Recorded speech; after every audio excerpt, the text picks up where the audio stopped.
Welcome to the Psychology World podcast. I'm Connor Whiteley, bringing you psychology news, articles, and other interesting psychology-related articles. Where I can find the podcast notes and more interesting psychology-related things, and you can get your free 8 psychology book box set at connorwhiteley.net. Now let's get on to the show.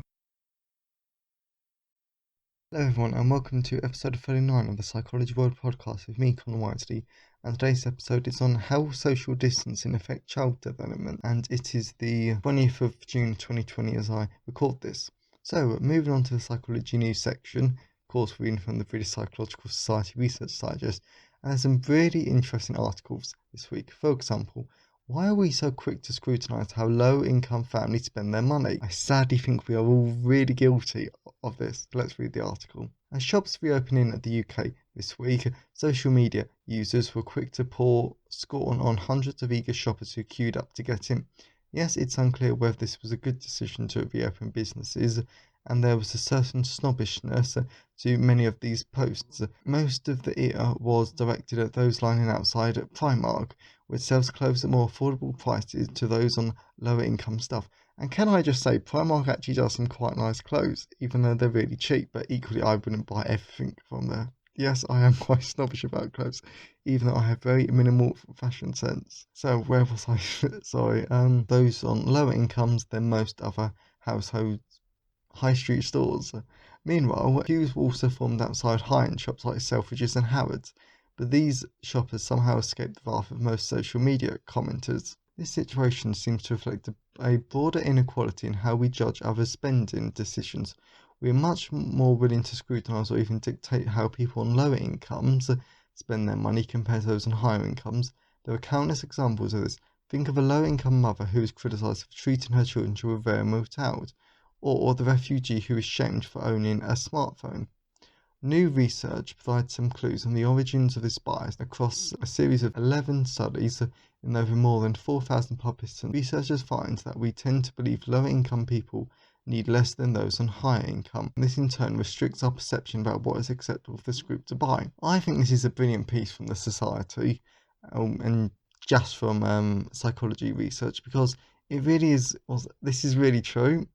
We are all quite judgmental about how lower income families spend their money, and I don't know, some of it is true, but for example, some people on a low income families, I've seen and I've spoken to them, and they buy, it really does make you question how they make their money, especially as one of my old lower income family friends, they bought everything on a credit card, and they thought that was fine until I said, well, how are you going to pay the money back? But on the whole, we do need to change this perception, because sometimes we do criticise them for quite pointless stuff, and society is actually quite blinded by the fact they're on a lower income.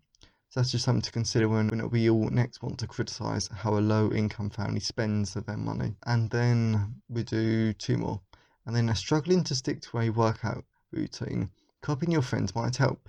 Keeping to goals or new habits is not easy. So much so that there's a cottage industry of life coaches, motivational speakers, and stationery companies offering you tricks, hints, and motivational journals and other products apparently designed to keep you on the straight and narrow. But there might be an easier and considerably cheaper, I agree there, ways of doing stuff, rather than trying to motivate ourselves alone. A new study suggests that copying the strategies our friend uses might provide us with a much needed drive. And this is really true, because if you want to do something, or if your friends are doing something, then this is why gym buddies and other buddies and stuff that you do with your friend is really good. So if you're struggling to stick to anything, then do it with a friend, because then it also turns into a competition, sort of, or they're sort of like, well, if they can do it, then I need to do it, because I don't want them to beat me or be better than me. So that's something. Then the last one that I really want to do is the editor's pick. Accessible science reporting can foster overconfidence in readers. Here's another example from 2017 of how feelings of fluency can influence the way we perceive information. A scientifically informed public is a wonderful thing, and at the Digest we're happy to be part of cultivating it. But we'll be the first to admit that many scientific issues are too complex for a single article to resolve decisively. When it comes to making consequential life decisions, it's still important to defer to experts who can draw nuanced conclusions from looking at the bigger picture. But experts are increasingly disintegrated. A 2017 study suggests that one cause may be our easy access to information, giving us the impression that we already know all we need to know, especially science reporting that is accessible, breezy, and details light can discourage readers from consulting experts on the topic. And this is very dangerous because we are currently in a pandemic, which I'm sure I don't need to advise anyone. And if people think they know more than the experts, then this can be really dangerous, I think, because if people don't consult the experts, and I'm trying not to be political right now. Oh, it's really hard not to be political. Yeah. Then we don't listen to the experts, and then the expert opinions don't get fed into the decisions. Then decisions are made, end up costing lives, money, and the economy, and everything else. So I just think that we all need to make sure that experts still remain really important to society. So I hope you've enjoyed today's psychology news section. Let's move on to the personal update. Moving on to the personal update, there's not a lot of psychology related stuff this whole week, so I will keep it very brief. The only thing of marginal interest to you all would be that I didn't manage to edit the Abnormal Psychology second edition audiobook this week because I've been really busy trying to build a website for this new Books for Writers brand that I'm doing, and I've been using WordPress, and very quickly it's a great service, but it does take a bit of getting used to. So if you ever build a website, definitely recommend use WordPress, and definitely self-host it on Bluehost. I would personally recommend. Yes, that's all I'm going to say on that bit because I'm sure none of you are interested in that. And then the only other thing that I would want to say is that's what I want to highlight today are my audiobooks that you can find on Audible, Kobo, Google, and you can get all of my books, all my ebooks and audiobooks for free at your local library if you request them. And also all of my psychology audiobooks are available on all major audiobook platforms. I'm currently getting the new editions into audiobook format, but is something for you to listen to in the meantime. And also I narrate all of my audiobooks, so if you like the sound of my voice perhaps, or perhaps, and the way how I do this, of course audiobooks are a lot more professional. There's no giggling, no gaps or anything else that this podcast has. Yes, hopefully you'll enjoy them all what they're saying. And if you actually want to check out what audiobooks are available, then you can also go to connorwhiteley.net/audio, and my forensic psychology book is available in audiobook format. So let's move on to the content part of today's episode. Moving on to the content part of today's episode, we're going to be looking at how social distancing and all this social isolation and basically the coronavirus will potentially impact child development, because this has been a massive concern for a lot of parents because quite rightfully they're really concerned that the child is not getting enough social interaction and they're not learning, and they're therefore concerned that this will affect their social skills and brain development, which is completely understandable because when your child's at school, they're getting tons of social interaction and they are learning quite a bit. So it's really, really reasonable to assume that, well, this would dramatically impact a child's development. So, but thankfully, and this is really good, brain development should maintain a very healthy trajectory or course if a parent is attentive and basically they're being a good, loving, attentive, engaged parent, because that's the real theme of talking about. It's like, as long as you as a parent or a caregiver, and that's why I've actually put on all of my notes, except because I know sadly some people don't have a parent. So as long as you are a good, attentive, engaged, loving caregiver, your child should do fine. They should not be effective. I'm willing to say at all because the article didn't really specify, but was the article I did this from, which you can find at connorwhiteley.net/blog, pretty much said that there shouldn't be that many negative impacts of coronavirus on child development. Yes, but let's go into this a bit more. So we've already said that brain development shouldn't be affected too much as long as you're a nice, caring, attentive parent. God, I think that's going to be the catchphrase after today's episode, attentive. So, moving on to social skills. Social skills are another massive concern of parents because, as I've already said, your child's interaction and are pretty much zero, especially if you're a single parent, which is when it's only you.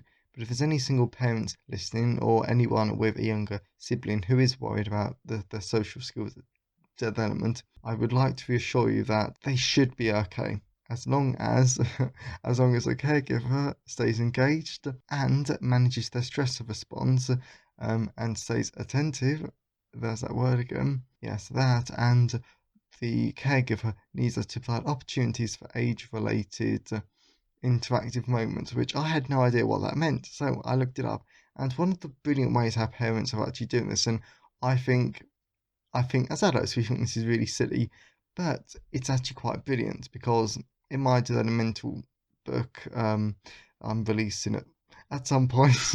at, at some point, I think it's August. In August, but one of the massive ways that parents can impact language development is the number of words per hours. And if you just narrate your day, which is one of these brilliant things that parents and caregivers are doing, then it dramatically increases the number of words per hour that you say to your kid, and it keeps them engaged. Like the example that I've used in the blog post is that you say to your baby or child, I am putting the washing in at the washing machine. This is a washing machine, these are my jeans, and this are your baby socks. I probably made a quick grammar error there, but even though that seems really simple for us, it actually teaches kids a lot about language, because if you think about it, you've used a singular and a plurals, which is already showing them like the different ways how you're meant to adapt words, which helps with the language development. It's all really complicated. Well, no, not really, but anyway, anyway. But I did mention that caregivers need to contain stress, and this is quite important because COVID-19 has put a lot of stress on everyone, to be honest. Now, I'm from the School of Thought because this brilliant TED Talk I watched, and I've actually got to put it up on the website at some point, that a stress is a good thing because a stress is your body trying to help you manage situations and come up with brilliant solutions. So I'm part of that school of thought, but I know it's still quite common that stress is bad and everything. But that's one mindset change, and I've got to find the video. I'll add that to the to-do list and put it up on the website of this TED Talk. But they found that people who died from stress-related illnesses were the ones who believed that stress was bad, but the people who believed stress was good didn't die from stress-related illnesses over a 10-year span. So that I thought was quite interesting. So the important thing is, though, is that yes, COVID-19 is very stressful. There's been tons of job losses. Everything is really uncertain at the moment. So I definitely know that it can be really stressful, and especially for university students, which I imagine lots of you are, like me. University is a bit up in the air at the moment, simply because I know that my university, the University of Kent, is doing a mixture of online and and socially distanced classroom stuff, which I think is brilliant. But I know that lots of other universities and degrees aren't so sure because even for psychology, which in our experiments we have to be quite close to people, we don't know how that's going to work. To be honest, I think that'd be quite interesting. So it's very uncertain. And as psychology people, I think we're all very concerned if the British Psychological Society, of course I'm talking in the UK here, but if that accreditation is lost, because it basically means that we can't become psychologists. But I'm sure we would never lose that accreditation. I hope not. I hope not. Yes. So the important thing about stress is just try to relax, focus on the positive, and mindfulness is meant to be a very important thing at the moment. Like to try and be mindful. Meditation is also meant to be helping a lot of people. And going back to the developmental side, the role of negative stress can be really, really detrimental to a child because children can learn from positive stress, but negative stress can be quite bad for children, especially for babies and toddlers, as their brains are very sensitive to input. So hopefully that has answered the question about how will social distancing impact child development. I hope you've enjoyed today's episode. Have a great day, and I'll see you next time. Thanks for listening today. I hope you enjoyed it. If you want to see the show notes, then please go to connorwhiteley.net. And if you want a free 8-book psychology box set, then please go to connorwhiteley.net. Have a great day, and I'll see you next time.